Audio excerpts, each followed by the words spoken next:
Welcome, everyone, to From the Ground Up. I'm John Boitnott, your host.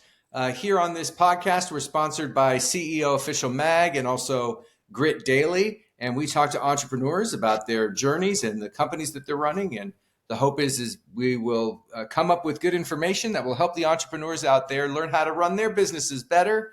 And today I'm joined by Kevin Damoa, the CEO of Glīd. How you doing, Kevin?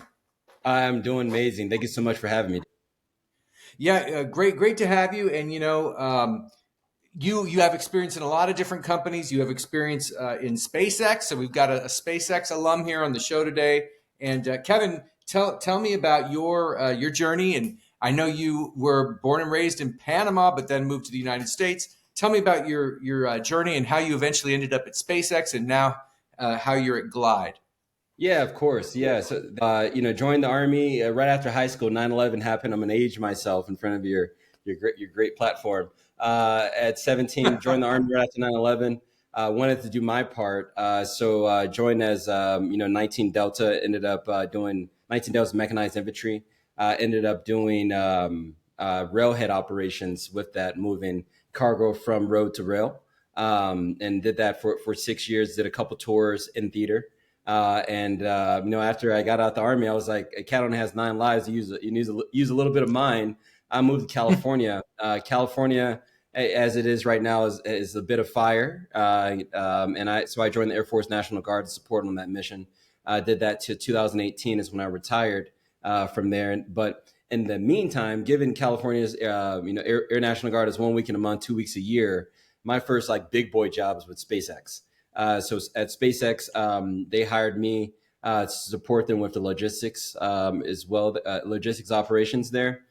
Supported with flight modules, so supporting with development of the shipping apparatus, moving the rockets from manufacturing to test to launch, and then when we eventually recovering that rocket and all the flight modules to include the capsule from the ocean, and then bringing it back to be repurposed and launched again. So rinse and repeat.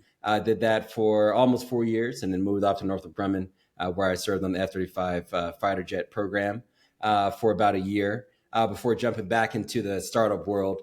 So worked at notable startups, Romeo Power, XOS Trucks, Canoe, before going into business for myself with Vazira Global, where I supported for operational excellence as well as mechanical engineering design on some great projects at companies like Hydroplane and Zero Labs and so forth. And then I got a call from Harley Davidson. I did e-bikes for Harley Davidson, Serial One, deployed their Harley Davidson's first e-bike to, multiple countries throughout the world before coming across this come to Jesus moment with Glīd, where I really wanted to bring logistics into Logistics 4.0, merging two corridors into one, making things more seamless. Instead of shipping, we need to glide it, right? That's what we say at Glīd. Shipping should be as easy as gliding. So that's what we've been doing. Okay, we're dropping a lot of cool, interesting, trendy terms here. We've got automation, we've got combining different paths of I guess it's okay. Talk to me about Glīd. What is Glīd specifically? You're combining different rail paths of. Explain. Go ahead and explain what Glīd is. Yeah, so most folks, I'll zoom out a little bit. So most folks, when they build in technology, they look at a current, system, whether it's a truck or a train, and they build in what we call local optima. That's essentially taking a regular system and applying emerging technologies to it, and then that's innovation. What we build at Glīd is global maxima. So we look at first principles. What is the actual problem? And the problem that we're looking to solve right now is, how do you move things from road to rail in order to make rail more accessible? How do you balance two corridors out so you don't have a bunch of congestion on the road, and then you have a completely underutilized rail? So what Glīd does is it actually makes that process simple. The current process that is used for that is you have a truck that pulls up to a loading yard, which is a transload facility. That truck is unloaded by a crane or a forklift, put onto a smaller truck called a drayage truck, and then that is picked up by a forklift and put onto the train. The train won't move until it reaches its units of economics, which is typically 2 to 3 miles. And then that typically can take maybe 2-3 3 weeks at most, and then it will move, and then your cargo will go. Whereas with our Glide technology, we're looking at merging that entire operation together. So we have the glider that picks up a container, drives directly onto the rails, and then goes down the track and it delivers on the other side and comes back and does it. That's how simple it is. And that's what Glide does. And on top of it, we have a software system called Ezra 16 that actually manages it all. So currently the way you book freight is you go through a third-party logistics company or a transport broker. And it's a long process that involves multiple steps, 30 people in some instances. Whereas with our Ezra 16, it's like ordering a pizza. Hey, I got this load. It's like this, pick up here. And it comes back and says, okay, thanks. It's going to cost you this much. Glider will be there at this amount of time. And on top of it, you can look at it like you're watching your Uber Eats person come and deliver to deliver your load to your house. That's what Ezra 16 does for big assets. And that's what we offer as a part of our Glide system. What is the time savings like? So basically the way it is currently, and the way it is currently, you have these different disparate aspects that take a really long time. How do you guys sort of make that quicker, and what is the time difference? Yeah, totally. So we cut out a lot of those aspects. So all the material conveyance, all the in between, the forklifts, the cranes, the additional people, the person saying, hey, I got to print out 3 copies of this and sign this and give you a copy. I keep a copy and then we give the bank a copy. We digitalize all of that. Right. And then at the same time, we remove all those big industrial pieces of equipment that saves time. Each time this thing is touched, and we've calculated 15 to 20 times one commodity is touched before it gets onto the rail. Each time it's touched, that's time that you need to load, offload, put the safety spotter in place, unhook it, rehook it, fill out the documentation.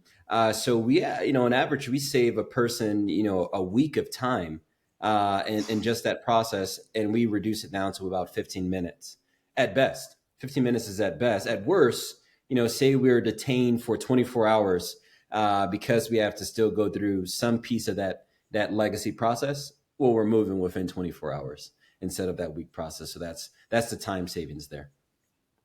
My question is, at what point did you start to see that these were issues that needed to be solved? And when was that? Was that while you were at SpaceX? Was that, or how did this come to you as time went by in the last few years here? Yeah, no, of course. So we, Kevin, at 17, had to do the railhead operations in Army. And, in the Army, we move, but we move very slow. And they're very heavy equipment. So, you take your time on it. And that was a big time suck. Each vehicle to load on and lash down. I mean, you can spend hours, 6 to 12 hours per vehicle to get everything lashed down. And then in the background, just growing up and being an operator, I never left the logistics space. I stayed in it my entire career. So worked as a designer, as an operator, as a logistician that moved cargo and worked with 3PLs and got out there and lashed things down or packaged it up or packed a box and put it on another person's hands or palletized it. I lived the process. So when I came up with this, I was like, I had the chance to build something that like the me of, throughout my entire life would want, right? It's like, dude, I will hand you money to make my life easier, to remove all this from me. That's what I created with Glide. Yeah, but was some of that inspired too by the way, SpaceX is pretty well known for sort of, I want to say cutting out the middleman, but definitely like making things more efficient, right? And making things more reusable and all that. Was working at SpaceX part of what, did that partly inspire you and inspire the current, what you're doing with Glide? Absolutely. SpaceX taught me that the impossibles are actually possibilities waiting to be unveiled.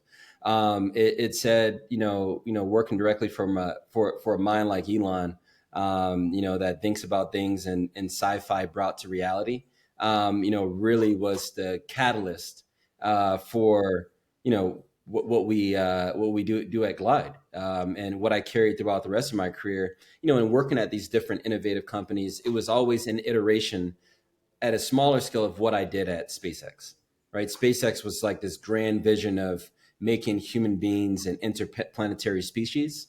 So I brought that same philosophy to Glide. It's like, hey, on Earth, we are going to make the most efficient and effective way you transport goods on land, right? Ground-based systems are broken. They should be fixed from an infrastructure perspective.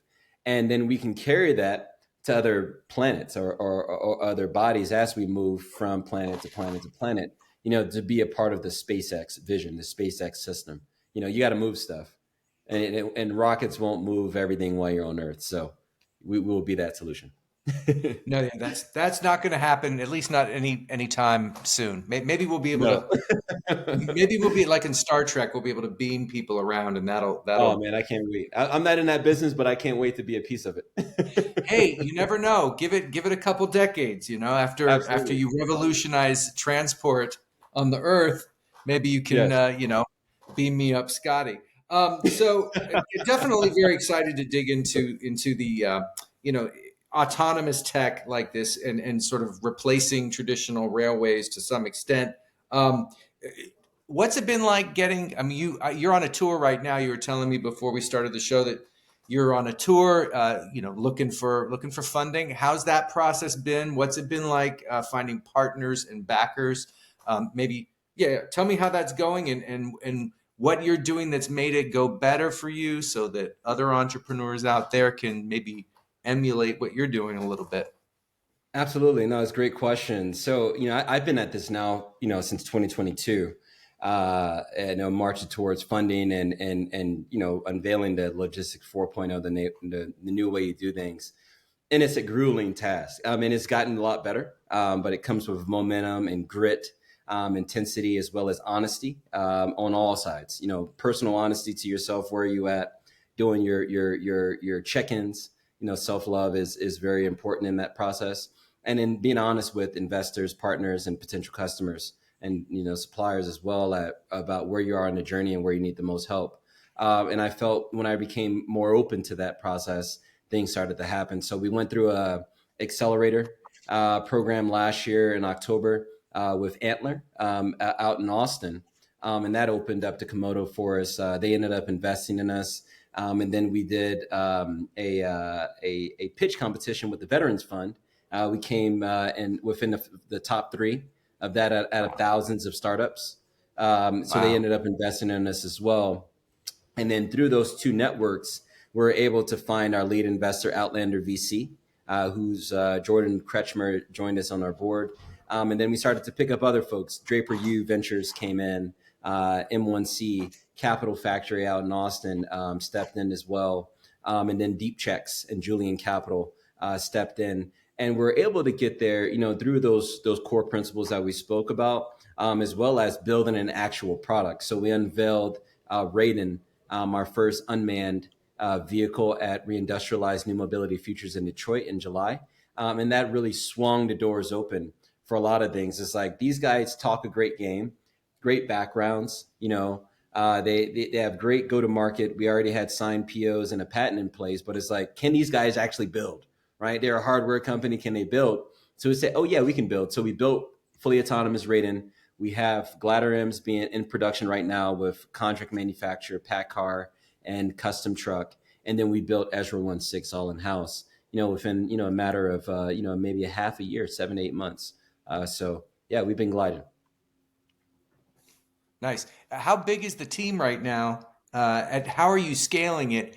There's so many different directions we could go in. I think with Raiden, you were just talking about Raiden, Mm-hmm. and it seems like you have a couple tracks of services / products that you're Yes. providing. Mm-hmm. Maybe just tell me like how you're scaling that, where you hope it looks like in a year or two. I'll just let you take the football and run with that and Absolutely, talk about it. absolutely. Thank you. Yeah. So for Raiden is an in-house built product. I mean, it's meant for dual use to serve folks, our warfighter, as well as the commercial partners as well. What we're seeing on the what we're seeing on the outside, on the commercial side, is happening on the defense side as well. They're having issues with contested logistics and transloading. So we want to help there in garrison and in theater as well. Austere environments like the Ukraine, where there's a bunch of rail, can leverage Raiden. So we're underneath the product development, going through the TRL path for that. And then zooming out to Glider M, that program is a custom out the box, readily certified as soon as it hits the ground product where we can generate revenue from day one. So that will serve our commercial purposes almost instantly. We are running 2 pilots in the fall, one with Mendocino Railway, home of the skunk train, and then one in Washington with Taylor Transport, where we'll move aggregate with one customer, and then lumber with another customer to prove out the different use cases. And then, the next year, what we'll do is start adding vehicles to both programs, as well as, start to pilot out Glider M as a foundational service center at these different areas, as a core transporter. So you can look at us as like a Maersk or a JB Hunt, an asset-based logistics service that is looking to streamline the entire process. Yeah. In building your team, I'd love to hear, sort of like some of the things that you did that really helped you build the right team. Did you always have folks around you that you wanted to include in this, or how did you find those folks? Tell me just a little bit about that process. Yeah, of course. So through the course of my career, you accumulate, treasures, right? And treasures in the form of people, gems of people that are human beings doing extraordinary things. Extraordinary things is a better word. Like Tony Petroberg, I met him at Romeo Power.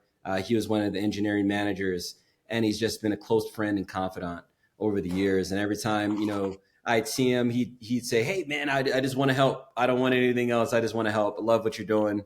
I'm a believer." And there's a lot of folks within my community like that.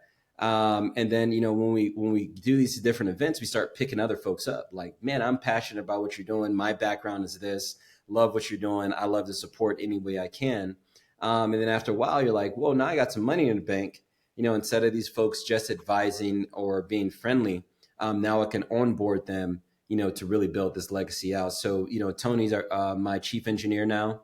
Him and I are just at Capital Factory at Fed Supernova, where we, spoke a lot about Glīd and how we want to support with defense and everything else. But, along that path, we met even more incredible people. So we are in a hiring frenzy right now. We have a small, nimble team of 7. We are looking to grow exponentially to a team of 17. So we're onboarding 10 more folks to include 2 folks that we call Sentinels. So we have new names for, drivers and stuff like that. So a glider person that drives vehicles is called a Sentinel. And the reason why we call him that, or her, him, her, that person that, is because they are a rail conductor, an engineer, as well as a driver and mechanic. So you can't just be like, "Hey man, you're a driver," or "Hey lady, you're a driver," right? You're a Sentinel because you're a protector and an operator of what we do. So we're in the process of hiring those folks as well. That's wonderful. For many listeners who may not know, who don't quite have it, on your website, which is glidetechnologies.com, there's a great video that kind of shows what it looks like. But if you could just walk us through how the glider works in practice, like how does it avoid actual trains that are there already, or how does that work? Anything else you can tell us about that? Absolutely. So we use sensor fusion. It's a combination of LiDAR, radar, different proximity sensors in order to tell where objects are. Once we get onto the track, we operate underneath, the common rail systems. They have positive traction control that we patch directly into them to identify what our position is on the track.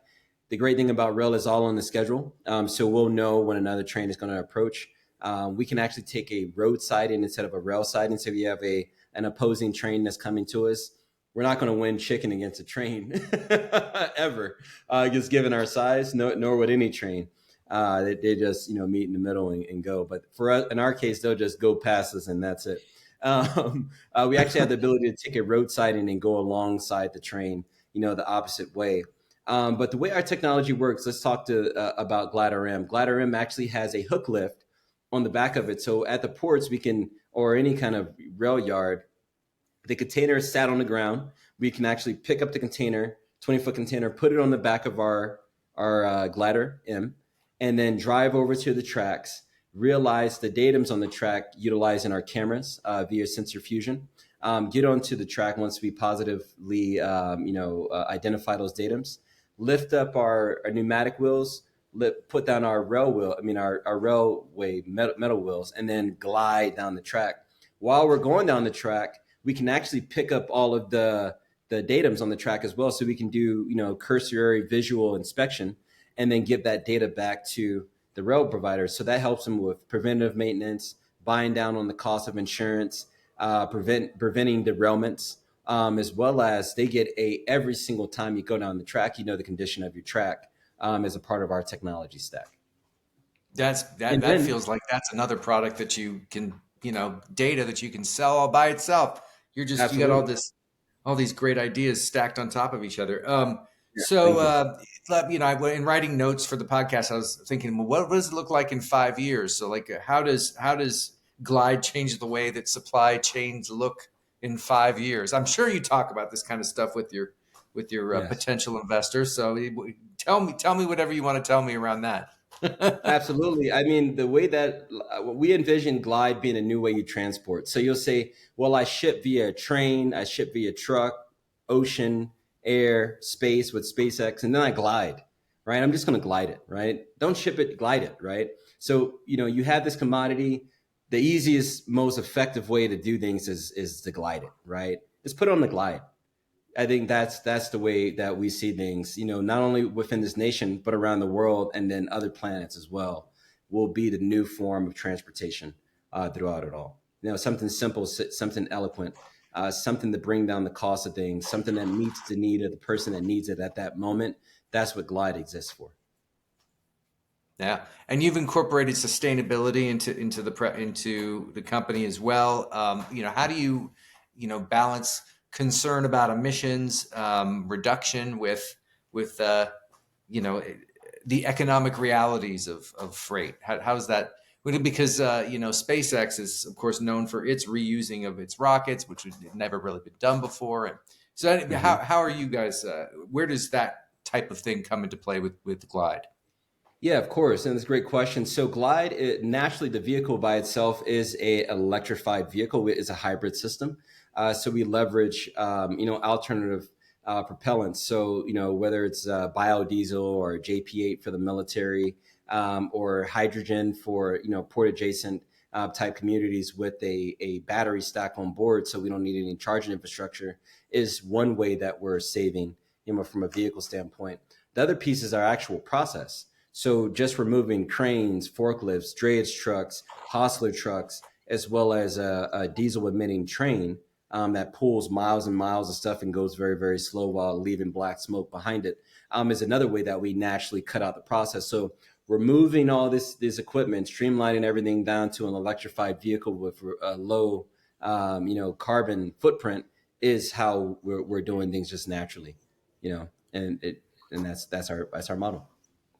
That's amazing. General question that I like to ask any founder that comes on from the ground up is, as a founder, what is sort of the toughest challenge that you faced in your, with your company, and how did you deal with it? Yeah, I think the toughest challenge is articulating the vision, right? And I go back a little bit, articulating it and making folks believers of that vision. Is probably the toughest challenge. When you say, hey, I want to, make a train truck and I want to, change the paradigm of two different modes of transportation. The first thing folks say is like, dude, like whatever drugs you're taking, let me have them all or stay away from me because that sounds far out. And, see you in a decade because that's probably not going to happen. Same thing with most startups like SpaceX, Boeing, and ULA and everybody else was like, there's no way that these guys will ever be able to launch a rocket at those units of economics and recover it and reuse it again. It's never been done before, and it won't be done. And that's the new way we do things.